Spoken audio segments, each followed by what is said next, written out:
Hey there, my name is Ben Frear. I'm an immigration lawyer for entrepreneurs. Recently, I've had a number of clients and prospective clients ask me about the possibility of running several types of businesses on the E2 visa. Naturally, the first question is this even possible?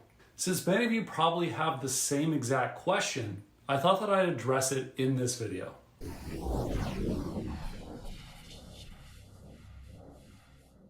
So to answer the question, yes, it is absolutely possible to run multiple businesses on an E2 visa. However, you have to be careful about how you set everything up, since an E2 investor can only work for the business entity that is stamped onto their visa. There are three common scenarios that I see in my practice. The first scenario is the DBA setup. Here's a common situation. A client has a U.S. business entity and plans to operate a primary business that offers one type of service and a DBA that offers a different type of service. To give you an example, I once had a client with an LLC for his cleaning business, and he also registered a DBA for a home watch service that operated under a different brand name. Both of these offerings were explained in the business plan, and the U.S. consulate was fine with this setup, so they approved his E2 visa. Similarly, I had a client who was launching a truck repair business while simultaneously running a used car dealership. This setup was also found to be acceptable. In my opinion, the DBA setup is usually the best way to go from a purely E2 perspective. The second possibility involves creating separate entities that are controlled by one holding company. Essentially, the E2 investor creates three companies, each with separate EINs and bank accounts. One company is designated as the holding company, and the other two will be the operating companies controlled by the HoldCo that is controlled by the investor.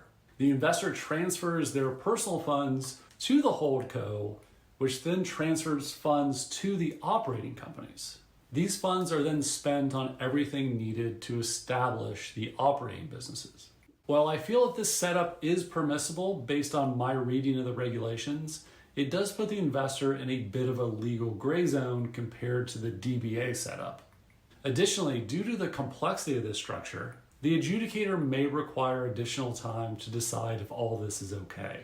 For example, I recently spoke with a gentleman who was placed in administrative processing for 6 months while the officer decided if the case was approvable.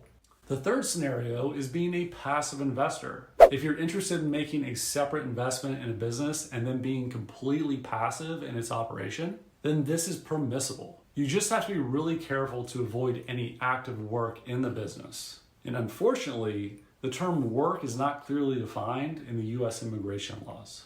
Therefore, in this scenario, it's best to be nowhere near the daily operations to avoid crossing the line into active work territory. So in conclusion, while it is absolutely possible to run multiple businesses on an E2 visa, it's crucial to set everything up correctly and stay within the regulations. The DBA setup is usually the simplest and safest route, but depending on your situation, the HoldCo setup or passive investment might also be viable options. If you are interested in the E2 visa, I highly recommend that you reach out to one of the many amazing E2 visa lawyers that you can find across the globe. Thanks so much for watching, and best of luck with your entrepreneurial journey.